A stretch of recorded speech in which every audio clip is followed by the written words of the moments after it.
Seigneur, que ta grâce, seule ta grâce. Nous voulons instaurer un état de droit. Et dans un état de droit, il y a une justice indépendante. Ce n'est pas à l'individu Félix Tshisekedi de commencer à faire justice.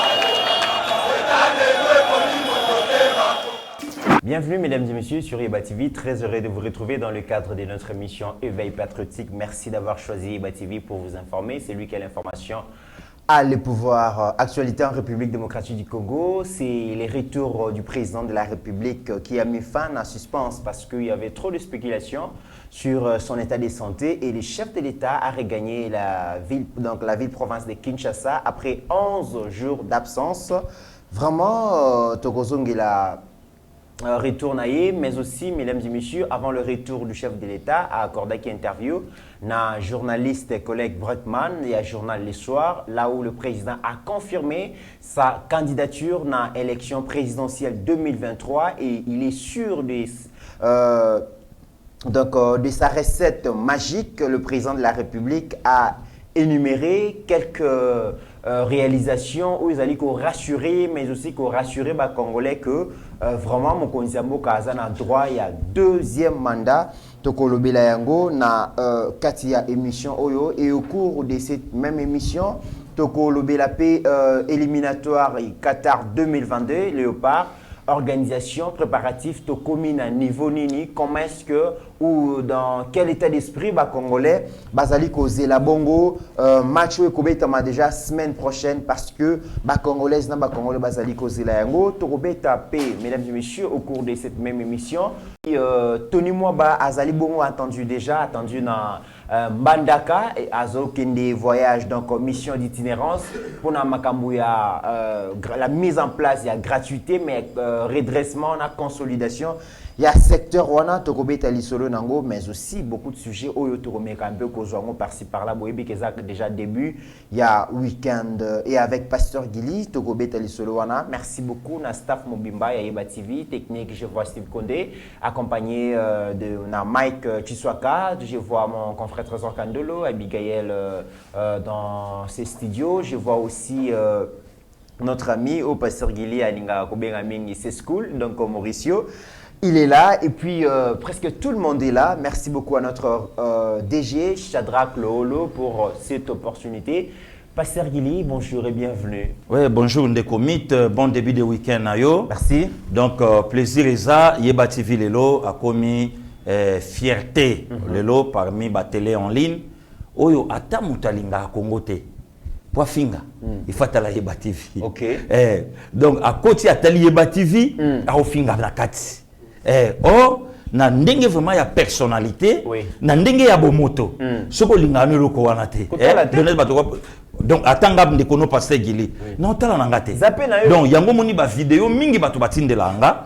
Ata yo peta mso na mona ngana timoto na ngana intérêt na yete. Ata soka na okota nangate. Donc mais lelo quand même ça la biso bien. Ozomona kende kwa koti. Akeya fingi. Oh, il y a évité qu'à finir les avantages et abisso. Moi, l'autre côté. Donc, au final, on a des comités. Et ça, la bisso bien. Merci aussi quand même na bandeko nous sommes soutenir bisso de partout. Aux hommes on a marqué baso kota baye ba comment musala et koyi koza malamu. Donc quand ndenge to la kaki, ba maman vraiment baso ko accompagner Yeba TV. Na mois de mars oyo ba mama bazo tambola na biso souci na bango ezaka Yeba TV ko sa promesse na ye oya la ka kimeto succès puisque 4e mois de komitaza 5e mois nganazali ba sanzo elandi tito comme décembre ba abonné à Yeba TV baza oyo ba kotika la te il faut quand même to tomber la bango botama elamu neti lolo le 18 mars toujours tomber la mbotama et là mon couple mola donc anniversaire il y a madame Nadine Joami mola donc photo ya ngoana bas en Angleterre Popol mola c'est mon frère c'est mon ami d'enfance donc autocoli ensemble na ba number 1 tutu kaluji bachuda les loiseaux célébrer mbotama et lamu ya molonga ni na ye grande dame maman Nadine Joami mola bangwana bas en Angleterre mbotama et lamu na yo na yebi ke champagne kozanga te puisque c'est lui là, c'est mon frère. Donc, c'est une autre moi-même. Popol Mola, donc, voilà. Maman Mbotama Elamu de la Parayeba TV depuis Mokili Mobimba. Puisque Batali Mokili Mobimba, Nzambe, abatté la Punguette depuis la France. Heureux anniversaire à toi, ma soeur. 18 mars, Mbotama Elamu, Nzambe Pe, Asala, Oyo Nyonso, Akoyiko Salela Yo, Yo vraiment Tobande, depuis début à mois de mars. Ndeko, Aniv Nanganga Bisoka, to komi pene, Salasine, mon angoto, la Punguette, donc Mbotama Elamu. Nayo, donc, la petite Savannah Angelica depuis les États-Unis, la fille de mon papa Thierry Kabamba, Yewana, donc, na t-shirt naye devant la table, Dallas, Texas, donc, Nzambe à Pambola, et les anniversaires. On a donc tant tout le monde a grande sœur Jemima au Péléloiseau célébrer anniversaire à petite sœur Naé tout le monde a papa Freddy Moussangu bazo célébrer anniversaire à moi na Kaweleza ya Koinda donc MC Kitoka Mutazate donc Amelia Kimbimbi bazali donc ba maman Véro de Dallas bango nyonso bazo tomber la mwana donc maman Sarah Rondel donc mbotama ela mona Savannah Angelica une petite fille très très intelligente. Wana bénédiction papa na Thierry Kabamba. Ça c'est très donc, bien. Donc moi na malamu et tante na MC Okito a bosanité pour saluer depuis Kini. Donc on est là. Nekomit, la fille est née à docteur Mayele Yelema, la grande fille Regina, la fille à papa. Donc, Yeza Dimanche, Yewana, Mbotama Elamu. Joyeux anniversaire. Joyeux anniversaire. D'avance. Oui, Regina, donc Régine, grande sœur, il y a Merlin, donc Bango Baza, Bateau Barobé, ta Coupe du Monde, il y a 2026. Petit Merlin, donc Maman Annie Tebo, Dibou, pardon, Maman Annie, Yananga Tebo. Mwana Yewana, Aniv, Maman Nicole, Dibou, Mwana Yewana. Donc, heureux anniversaire, Naïbi Keska, parents Bazali, Maman Justine, Docteur Mayele. Donc, dimanche, en tout cas, tu peux savourer, tu peux célébrer Anivia Régine, la fille à papa. Merci, Nayonde Komit. Très bien, Pasteur Gili, merci beaucoup, Nabino Nyoso. Je vois Maman Liliane Ngoma, Anvers, il y a Florine Ngoma, place aux Ali, vraiment. Na Pesiombote, Pasteur Gili, to bandana na drame à Maïndombe. Donc, panne, il y a système, il y a freinage. Ils allaient bon à la base, il y a accident. Où il s'allait que seuls 2 rescapés, na 11 passagers, bah, survécu. Donc, ils ont survécu. Na accident, wana, mais 3 députés provinciaux, nakati ya Batouana Bazali, ça fait très mal. Batu Bele, Bakoufi, Nzela Maïndombe, Pasteur Gili, ils allaient quoi arracher via Batu. Vraiment, des comités toujours présenté ma condoléances. D'abord dans l'Assemblée provinciale à Kwango, et puis dans l'Assemblée nationale, Kouilo, c'est au Sanité, et puis dans la République Mobimba. Donc, Bisson de Tokufeli, et le Baki Nango, Papa Wemba. Na habité na Pona à Kwango, Mokonzambo Kazolanda Bisso, na habité miracle ni Bako Sala, pour to lekinayo banzela wana, to yebité. Tukutango bongo na Congo ou bien mayele ni pe koyiko sala mapo et battre la ta moi ba vie ya bato to bangwa tout moment c'est kali wanzambe mokayebi biso to ko loba mais soki nzamba décidaki asuki sa ba vie ya bato wana ndengwana pourquoi 11 ba noyé pe mibale ba biki donc Dieu est moko maître il y a destin il y a ba vie na biso tout ça ne le corps le baptême de cométéran tomi tombeli kaka non tomi pesi kaka mawa oye latibiso pe tozo compatir na ba famille biologique ya ba ndekoyo ba bungisi milimo na bango. Très bien. Pasteur Gili, vraiment préparatif il y a barrage mondial 2022 déjà match les bongo. Ça s'annonce déjà. Semaine prochaine. Dans quel état d'esprit ba congolais na ba congolais bazali causer la match one? En tout cas, des comités tant que ndeko pe na lula ballon rond, oyo ngamo na landa kabale anguema izate. Oh, Pasteur Gili. Oui, nazo ebisa. Angouema ezate. Ezate. Mais nazo yoka ya masolo na munoka batu nyonso Pasteur Gili. Non, nalobi angouema ya grandeur ya likambo toza nango na mobilisation ndenge zalaka. Ndeko mit j'ai mon frère na linga mingi papa Ger Kaimbe azana Maroc. Akendela ki mamba kotanga yena baninga nyonso bazakuna na cadre kaka ya kotambola ba Marocain batuni bango. Est-ce que boye pona match? Tong ba yoki ke no te baba congolais. Batuni est-ce que boye pona match? Donc pona bango ba yebi ke lelo so congolais koi na Rabat, a koi kuna na Casablanca, c'est que akei match. Mais est-ce que lelo biso ndeko mit na beta mo lisolo? Oyebi to rater ici 2018. Balobi na biso ke ba Tunisien bakota awa déjà 2 mois avant confrontation à biso na bango. Donc ba oluka na bo moto, bazo luka na molimo. Donc podna lo babongo. Oui, Mamba bale. Oh, ndeko mit. Na lobi na yo bale na molimo lisusu. Na lobi seule discipline. Oyo ezozwa couche nyonso ya population. Au mona président de la République a sepeli, okutonka na ballon rond. Okutonka na ballon rond ndeko Mitterrand. Bakota awa avant bazoluka ndenge ni babe bova na bino ba Tunisien Congolais soka tie a sepeli azongi accompagner équipe na été tout wana ba Tunisien batanga yango tandis que na basie mususu na botia te ba supporters bande kwa mboka na bino bazoko accompagner bino na loyembo tina 90 minutes ba Tunisien batanga eloko na biso tozana ngote net ici qu'on est commis. On a ce qu'on salon Pasteur Gili. OK. Toza na 2 arbitres sud-africains na Burundi. On a ma solo akati. De toko betango bo écranté. Na minito pe bo Congo pe na mafosa ma solo koma kitoko. Pasteur Gili. Nazo yibisa yo. Ngolo bali Pasteur. Oh, de commis. Ma solo koma kitoko ngolo bali. Mais na lobi toko ni atape kuna. Est-ce que bande kuna biso ba Francis Kamanda Bazali. Ndeni bo lukanda kwa mutu wana. Oh, moi li solo. Pasteur Gili. Ayoki ma para ma fosa mangri yaka. Wana batunanga. Bisoko tuto yesi mana mamba bali tokei. Wanza mazembenisation. Ndeko mit. Futozo lingo go banda wana Pasteur Gili.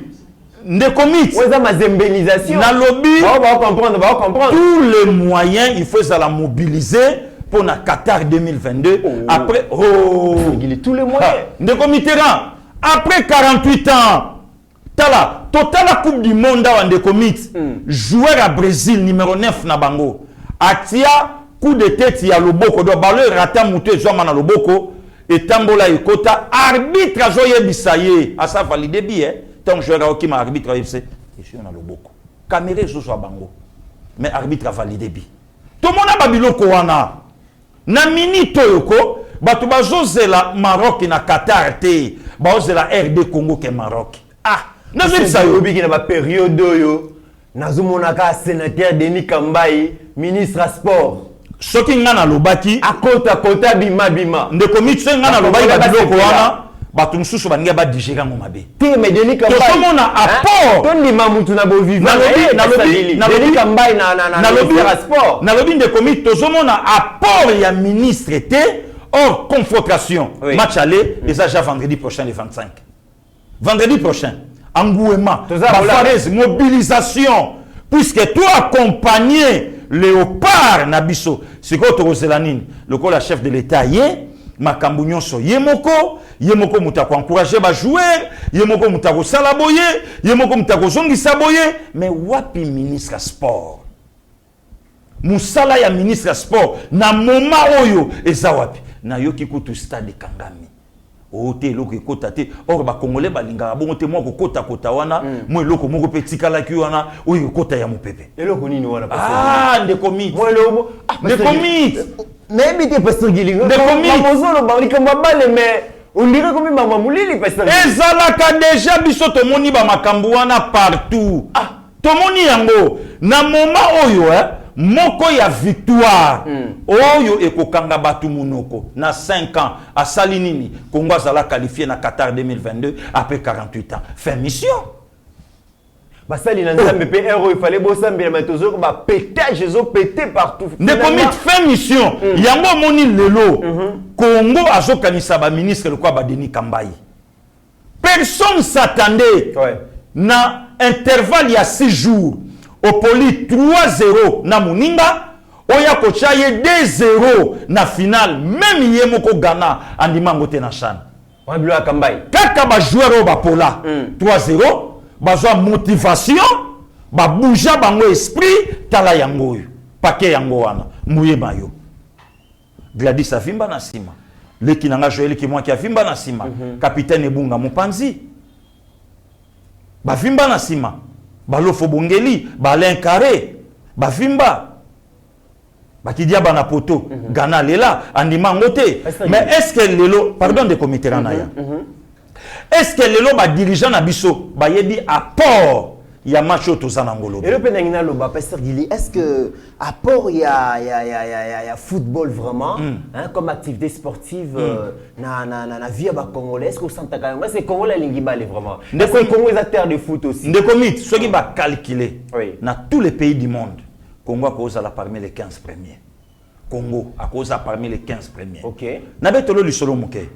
Claude Leroy 1 aya a vivant match na biso contre Bafana awa na martyr le roi lobi na sillonna ba pays africain na tikala komona peuple azo accompagner équipe na ye lokola mboko yote c'est du jamais vu ce que le Congo a fait koleka même oyo France a sala na Parc de Prince le 17 juillet 98 abattre Brésil 3-0 batonda boete na match à 3 points ndekomit match na biso contre Ghana, match à 1-1, awa, pour la mondiale ya Allemagne 2006. Oui. Ba Congolais to genda ko somba billet, je crois kota royal boye. Ne lo komo ka foda combattre kaka kuna. Mais faut mon na ndenge population ba olongwa cité ba okota gombe pour na match à 3 points. Mais à combien plus forte raison des barrages. Oyo ke nana ebi ke mboka nangi ko gagner. Oyo to ebi ke so to tche esprit puisque Maroc est imprenable. De comité. Ba pays Maghreb ba compliqué biso mingi pasteur Gili. De comité au moins il est lo. Ndenga na otoza na plateau. Kolandaka na yo ba yuma te so ba ofinga ba yebi masolote. Ba yebite. Nana oyebisa yo. Nana betana Maroc oyo te. Kolanda persona numéro 2 Paris Saint-Germain te. Pasteur Gili. Non oyebisa yo. Tout le monde a danger te. De comité. Nana beta na Maroc oyo azala na gardien à l'époque bazo comparer na Nkono les Camerounais oyo bazo comparer na les Zaïrois américains Nipangi siko ba gardien africain wana balongoli bango bakena bango na poto makambo na olo bano même yuma na France ayebi lisola Joël Batité ayebi Joël Batité ayebi Peter Oufaïté ayebi te siko bazo comparer ba gardien na bango nga na beta na ye quel Maroc de commit Maroc ozoyo kake no total la match na OZRTT puisque transmission avec mobulu to Hollande na radio.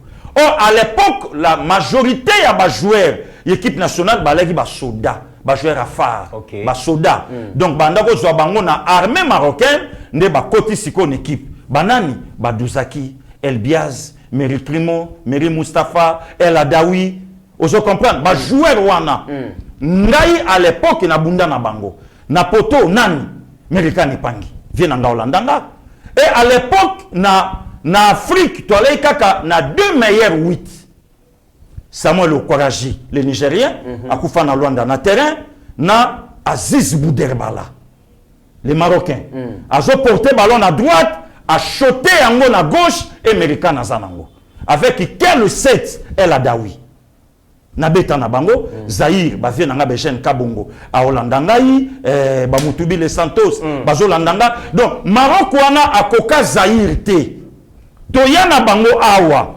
ni tete ba makambo no se salama ndepe na beta Mexique 86 donc tant na oloba puisque Maroc est prenable ne commit au moins lelo il faut to sala des missions oyo muta fandi pas même à ta fait na docteur Mayele à se retrouver na mamoto il faut to suki ça de si on a voilà donc biso siko tozo senga motivation il y a ministère il y a fédération bazala ini ba accompagner équipe nationale na victoire donc eloba nango le roi ba wa bakendaka ndaka nzambe bakendaka nzambe ba wa pe bakendaka boye bakende boye ah bango mo ba yebi ndeko mito na kenda ndaka nzambe ba on peut bakende boy rendez-vous bisona bango le 25 na le 29 mais nazo la kabato bakanga na bango ba Gucci Qatar 2022 assis ouais de commit na bomaye mabe Fachi président oui après 48 ans RDC qualifié ya Martin Boutier te oh eza likambo mboka na mboka biso na biso nde beti eza likambo mboka na mboka mystique parce que Guili en tout cas toyebi que vraiment équipe nationale ba Léopard boza na soutien ya Yeba TV vraiment to za la peine à stade à 100% banderole ya Yeba TV ya Kapo Mobimbe ko za la ke Yeba TV azo ko accompagner voilà Léopard na Qatar 2022 semaine prochaine so nzamba sungi yango so nzamba sungi to banda ba émission nyonso avant match so ki to za na mayo et ko za la malamu to s'organiser total comment est-ce que déjà topé sabatu elengi wana parce que wana za likambu ya équipe nationale. Pasteur Guili, le président Félix signe son retour à Kinshasa après 11 jours d'absence suite à hernie discale Oyo à se faire soigner en Belgique et suspense et Sili. Batu bazali komo na mokonzi mboka zo kitana film ba ondi maté. Ba biwanza sozi na ye est-ce que zalié ba mususu bazolo bakaki wana za ba image ya karatis ko ba ondi maté na ebité projet zalaki nini parce que mokonzi mboka kiti ayamba mi pe na population akiti pe na débonnement place au incendie ya depuis carburant salamaki a consoler pe libote wana uzalaki endeuillé mais pasteur Guili mokonzi azongi Kinshasa finalement de comité na ya bon il fallait pas zonga kin fala sala non mais to bande ko yo on dirait mokonzi azonga te on dirait zalaki voyage aller sans retour non de comité au moins les lois hein il faut tout expliquer bateau vérité frère en tout cas pasteur Guili a ça qu'on s'en prendre na bande quoi pototé pasteur Guili il fallait que tout bateau a potonde ba aider biso l'information pourquoi puisque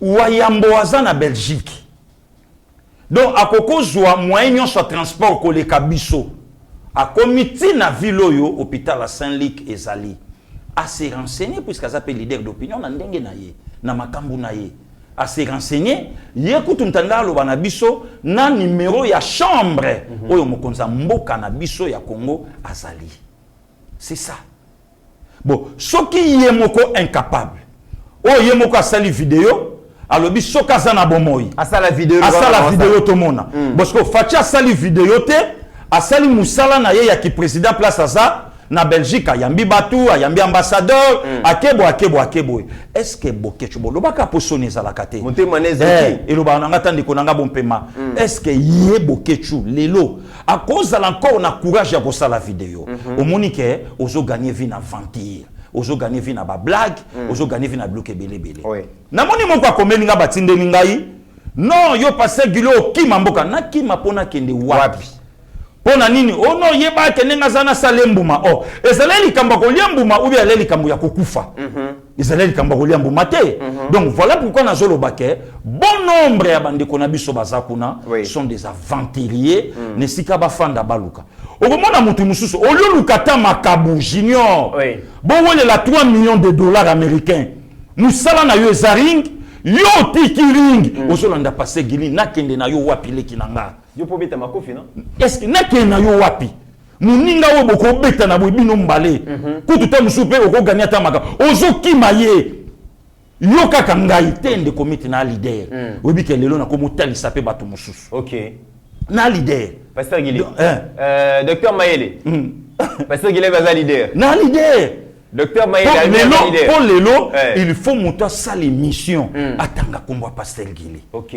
leki za musika to abaninga te nga mista nanga chuda na mola yote donc lelo zo mona ke tango ba makambu nyonso zo salama batu bazo yebate nde komite na ya mokonza mboka ye batu bazi eloka minerve wa chaki na ku problème soko batongi en cascade dans désordre ngai kutu mikolo to na sana ngobe mission soko tuni mutu même kombo ya minerve wana ayebite soko tuni ye batia kango na ku pourquoi puisque ils ont protégé ceux qui mutazana hernie discale na niveau ya coup bachaka Minerve wana. Pourquoi? Puisque et garder mouvement ya coup à tout moment te.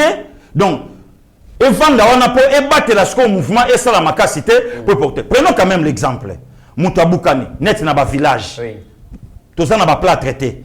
Bazouine zété ba dressé, bazouine zété ba dressé, ba tché lokolo, ba kangi kangi ba singa. Pona nini? Mouvement lokolo yo sala et sala est passé. Oui. Il faut lokolo et sala immobile pour permettre les douleurs et salaté. Ndenge mokope na yango. Mais engelo banini? Lokola mutu na butu akolala na ye, akoki ne pe kolongolango. Yango moni photo musu mokonza mboka avandi alongoli na ye yango. Alongoli na yango. Donc c'est pas un problème. Au monisque pas un mutu.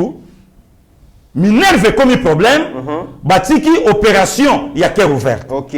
Oh, ne committeran. Le long batu ba moni Minerve na pour. Mais ezapé na corset. Oh là ta makana tron. Oui oui, bien sûr. Bien sûr. Parce que batu ba yebi yango te. To zapé na batu musu bazo tambola awa. Ah na corset, na tron.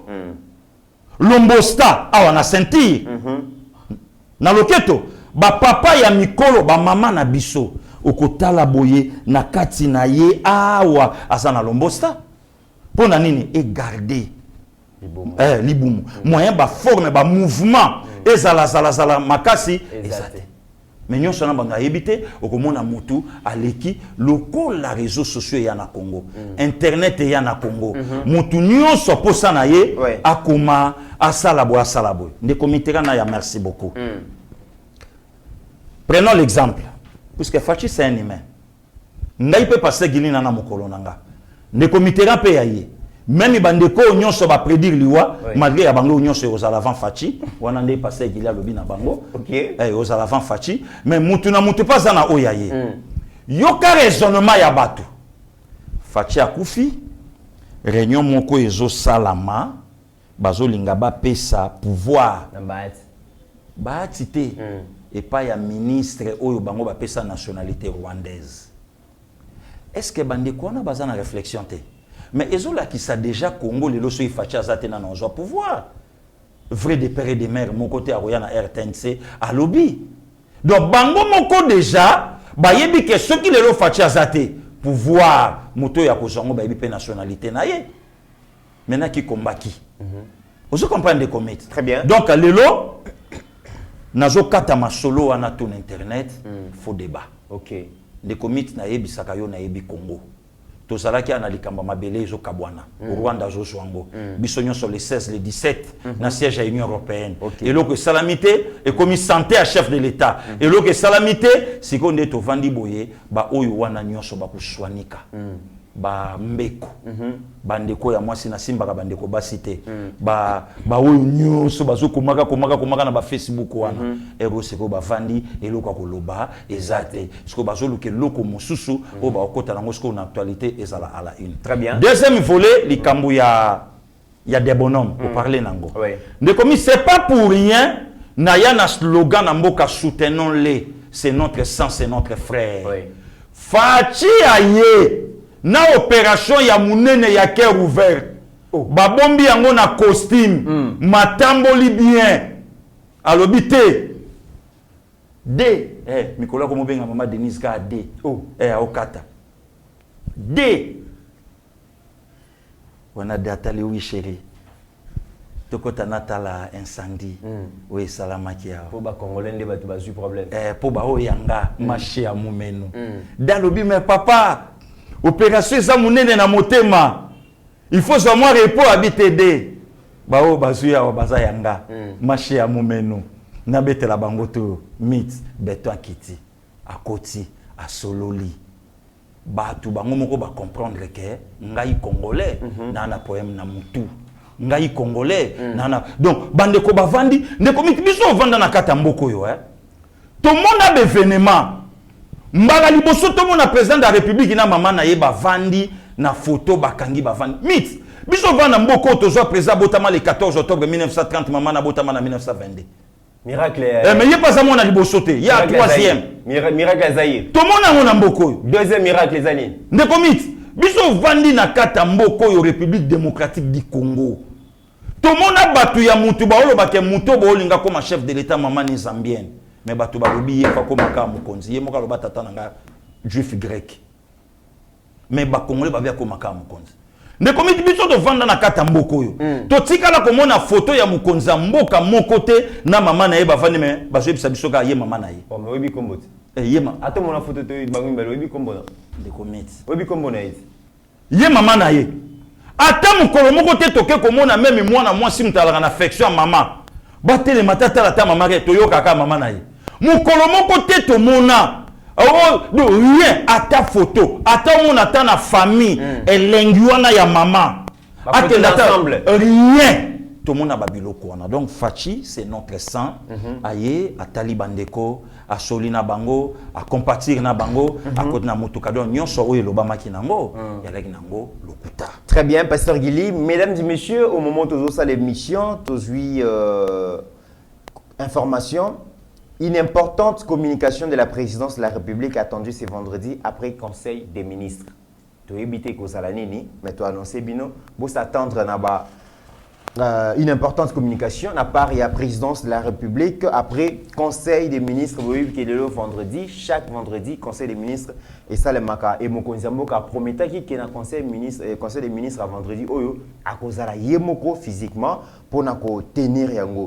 Pasteur Guili Mokonziamboka, avant à regagner ville province à Kinshasa, accordé une interview na collègue Breckman, journaliste et à journal Le Soir.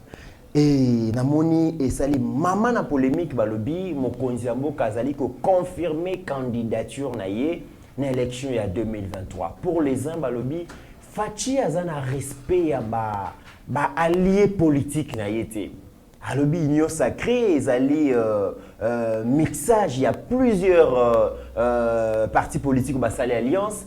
À quitter, attaque ou azalina droit à deuxième mandat, qui ont annoncé un bon noté et Sengeli va se consulter entre bango, ce qui pour n'ani n'a évité. Mais ce qui est plus important, Mokonzambo kala qui c'est recette magique naïe. À l'objet, ne commit pardon. À vos deuxième volet. Oui. Alinéa D.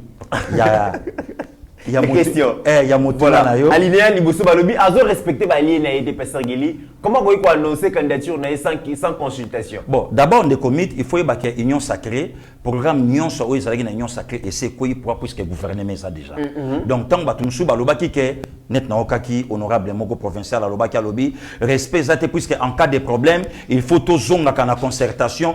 To koyi ko zonga sur na concertation te. Pourquoi puisque partie prenante union so a pesi ba élément na ye yango gouvernement et ça composé. Donc ça déjà et ça iloko oyo batu il faut ba kotsa ngo jana kata mutu pour ba yebango.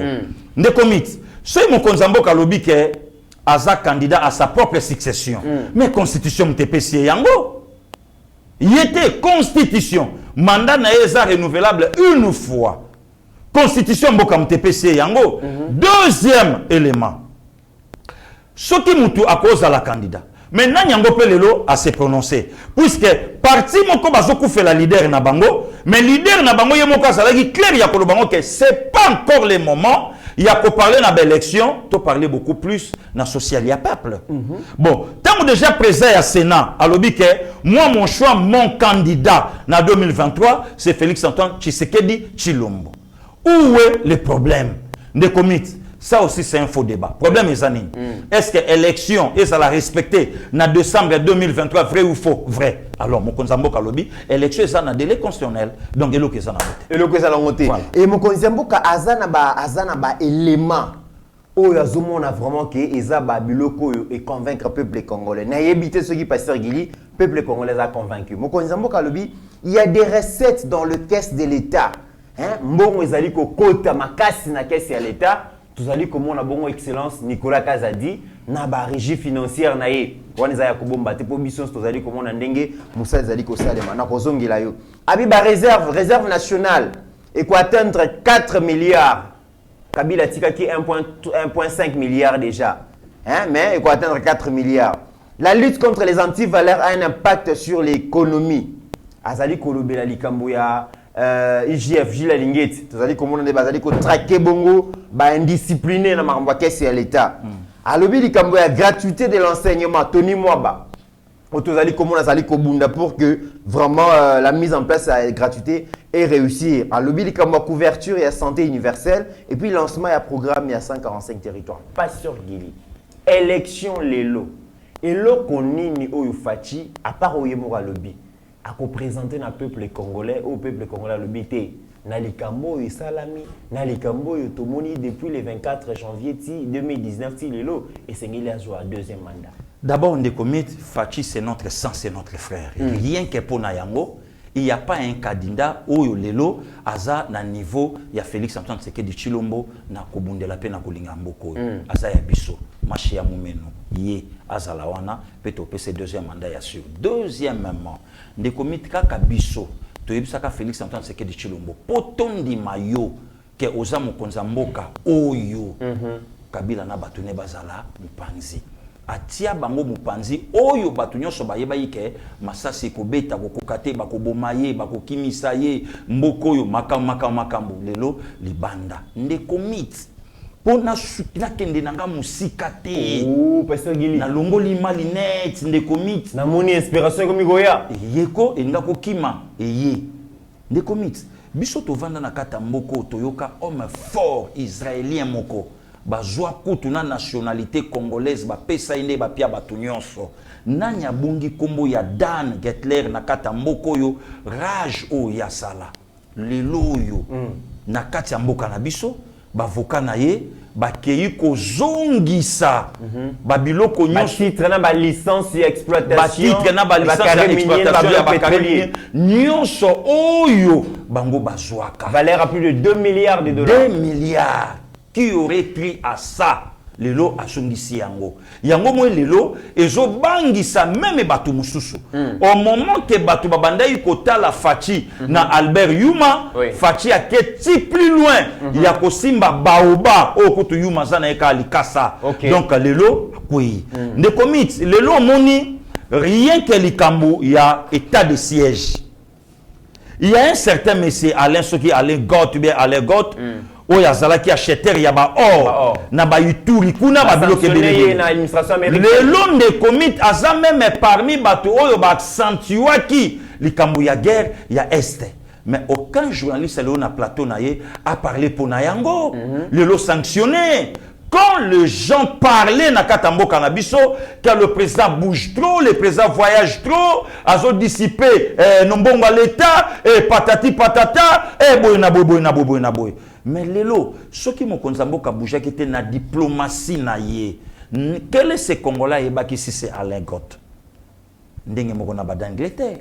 Ndenge moko na ba melatre ndenge moko na bato yo nyonso lelo basali ba makambo yo nyonso et puis état de siège ezo continuer ba avancer nango lelo mutu moko tazo beta lisolo oya kokai kobeta lelo ndeko mit to komi quand même kobeta ba masolo o lelo to komo beta na mboka na biso to vanda na kata mboka na biso awa to yoka mama moko abima mon mari travaille en silence pour na koluka pe na kata este mon mari travaille en silence ye moko ebindenya aussi sango oh ndeko mitayebi sakayo tozwaka étude du milieu na 3e primaire. Il y a langage clair, il y a langage codé. Parfois mon mari travaille en silence pour na continuer encore guerre à est, pour na yiba minéral à est et pour na déstabiliser Mboka. Toujours en silence. Au contraire, aujourd'hui, le président de la République travaille en silence, mais par résultat, yango wana et bandi komonana. Ndeko mit lelo ba congolais ba vandi même personnalité, crédibilité, il y a Congolais libanda, le lezoni na katamboka na ye. Le lo dan kozambo on a biso biloko na biso kozongisa. Et ça facilité. Voilà ndeko Mitterrand. Le lo tant mutakoko beta lisolo. Ndeko mit to tambola le loka na ville province ya Kinshasa. Banzela oye bandi ko salama na oye zo salama.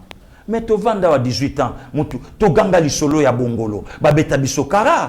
To vanda wa 18 ans, to beta lisolo ya elengesa, ba beta biso kara. To vanda wa bana kingabwa ba Holanda biso. Na se ya rond-point ya TP, ba taxi abo marché kota kawana. Ezana nzele kota na kate bimati na BAT. Nzele zala mabele melelo ezolata makadam. Pouvoir, il y a 3 ans, le long de comité, il a eu fioto la le long monoko, il y a que Fachi a échoué, il a échoué en quoi, en qui? Donc, bah tout place, bah vandi, bah yebi que, au moins le lot, hein, de comité, na ce qui vient nanga Shadari. Oh. Nzoka via alaka. Shadari a changé point de vue. Il était un pasteur Gili. Ah. Il y a toujours que ndenge zawana il y a bimali bossa président Félix. Oyebi que makambouyon so ça les malheureux ça les mana volonté à Kabila. Oyebi eloko na sepeli pour na politique ndeko mix. Politique ya lokwa ndole. Ata na mabeto na malamu folinga balobela yo. Oh. Ouais, na zo yebisa yo. Donc vieux la laki. Oh, mais batu bayeba ki shooter kazalaka. A créé kaka. A créé moi eloko moko que ngai mutu na gagné l'élection. D'ailleurs, M. Félix Koutanga la première ministre nanga.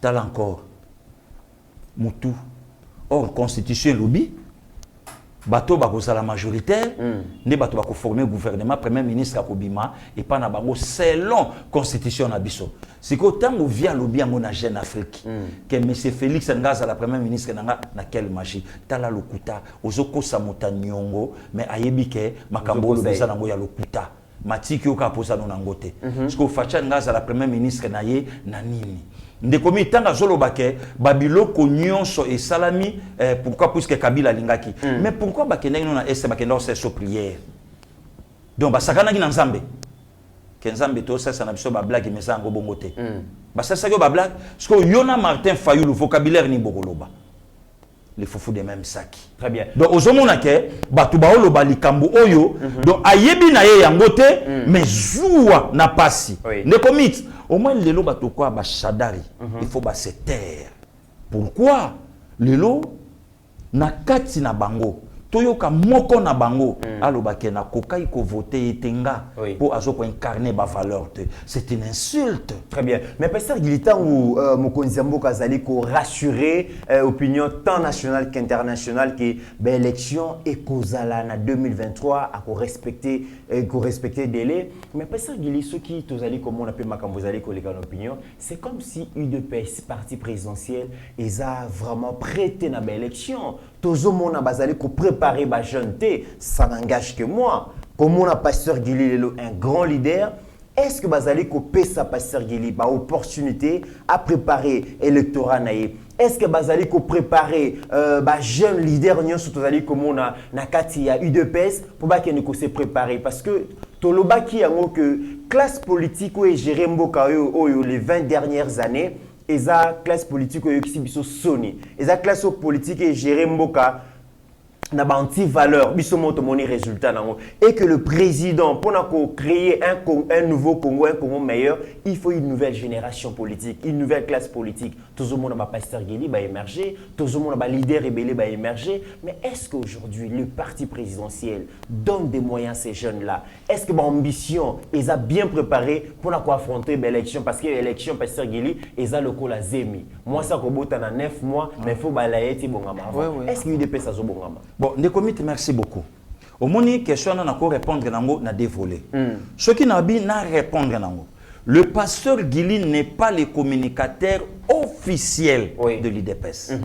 Le pasteur Gili est de l'IDPS, mais porte-parole, il y a parti. Titré Bazali. Titré nommé officiellement Bazali.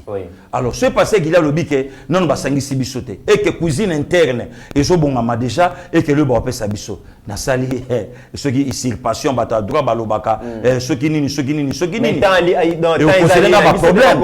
Alors, le pôle a konzi bazana katia parti. Le secrétaire CG Kabouya Zali à Hollanda Bisso. Benga CG, c'est un monsieur très généreux. Oyaboya Kanaye, mais côté surtout net Yaba TV, je crois qu'à Lukakango. Tout naïe, mais comment ça n'a pas pionno Yamakasi? Et ça qu'a pasteur Gilité.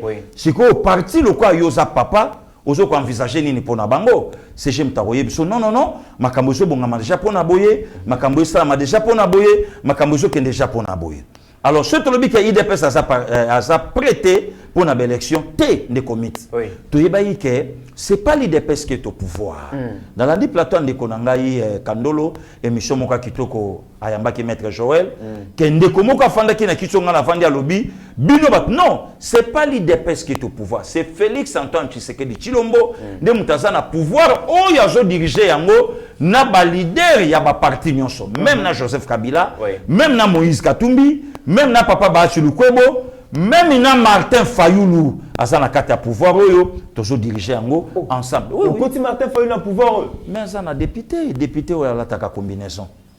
Aza na. Il est à l'opposition. Mais Abi bozo gérer sans bango. Mais non, Abima a déposé. Ne commit na pouvoir ya coalition. Na pouvoir ya coalition. Oui. Ceux qui boza d'accord té n'enge pouvoir les autres qui ne se retiraka. Ce comme on y batu baza ko se retirer té na pouvoir ya coalition, c'est que navire bisonyo sotoza ensemble na yango. Oyo pilote za Félix Antoine Tshisekedi Tshilombo. Mais ba matelo ya ensemble bazali, ba matelo la muka bayali, bonabo. Bazali, obo ya comment? Ne commis ce que ça bongoté. Suppliant ta outi kotika biso maman outi kotika biso. Pourquoi Corée qui exposé n'a pas le peuple? Voilà, ne commis terrain. Donc les lotons batunsu bazo lingaba loba ba coller idepeste. Nazo trouvé même mal. Bande komusu lelo basali moi staff na bango ya koyambaka bande ko pona mituna. Na époque wana babandaki ko juger que c'est Kabila qui dirige, Kabila Mtabebi Simboko yo. Batikara jamais koloba que c'était le peuple RD ou bien c'est le peuple RD. Mais kaka bande kwana lelo ba changer vocabulaire, ba changer verbe. Aujourd'hui c'est l'IDPS, or le bezala qui peuple RDT. Voilà un des comités ranaya. Donc ozomona lelo tant bato bazo linga baloba, bazo kanisa lokola batu bazo banga soki nini non. Batu nde batu bayebi explication te d'où fallait kozong sabango donc. IDPS après, après IDPS en 2023 a raflé maintenant majorité. A raflé majorité, mais c'est pas l'IDPS qui est au pouvoir, ne azo kokate ko organiser l'élection. Il fallait quand même tout expliquer à batu les pouvoirs et de Félix Antoine Tshisekedi Tshilombo. Mesdames et messieurs, nous sommes arrivés malheureusement à la fin de cette émission. Nous avons que Bozala qui n'a besoin de continuer, mais technique et caprice nango, on n'a pas le choix.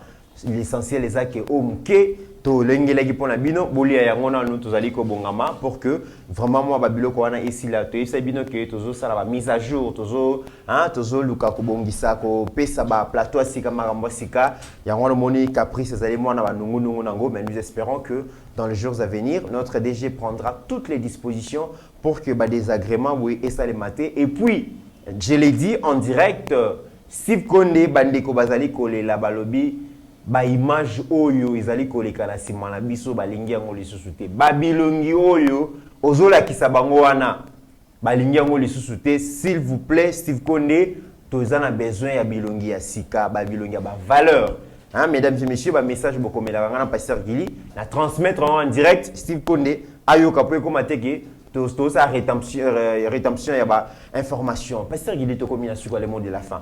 Non, ne commenterana ya merci beaucoup. Merci aussi na bande konyonso balandi biso. Oyebi lelo mboka etala makana ba valeur, mboka etala makana buso bate. Lelo bande ko Angola bazota la politique à Congo, ba ozo juger biso ne ba o juger les biso.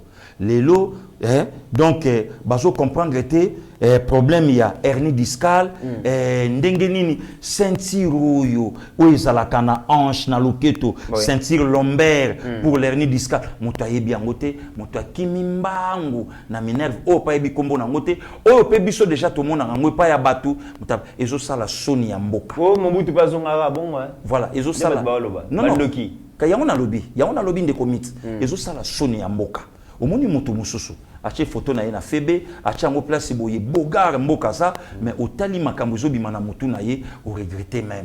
Donc voilà nde komite donc photo comme à un certain niveau to vandi to sangani mapona Congo photo comme à un certain niveau to vandi donc lelo na ye comprendre mbongo etambolaka libanda mingi même batu mingi tokendaka na bango na opposition balaka na bisote. Voilà. Donc même il bateau la majorité même il peut bateau le loto sana bango. Donc voilà les comités Nzambe a battu le couple présidentiel ou déjà basi bazonga ki na bango à bonne santé. Nzamba battu la gouvernement ou lelo eza chapeauté na ba warrior musale zo sala makitoko. Nzambe a battu la mboka na biso Congo puisque Bible lobi bonde la pona mboka no pour lipambolino ezo dépendre. Moyen bande ko balinga Congo ezate pour lipambolino ezo dépendre na France. Moyen bande ko balinga Congo ezate pour lipambolino les dépendre na Belgique. Moi bande ko balinga Congo te pour lipambolini za côté mususu. Mais biso tozo bunde la Congo pour lipambolina biso ezali. Mesdames et messieurs, nous sommes arrivés finalement à la fin de cette émission. N'oublions jamais que la RDC est plus grande que la somme de nos ambitions individuelles. En attendant, portez-vous bien, car chaque jour est une vie. Seigneur, Que ta grâce, seule ta grâce. Nous voulons instaurer un état de droit. Et dans un état de droit, il y a une justice indépendante. Ce n'est pas à l'individu Félix Tshisekedi de commencer à faire justice.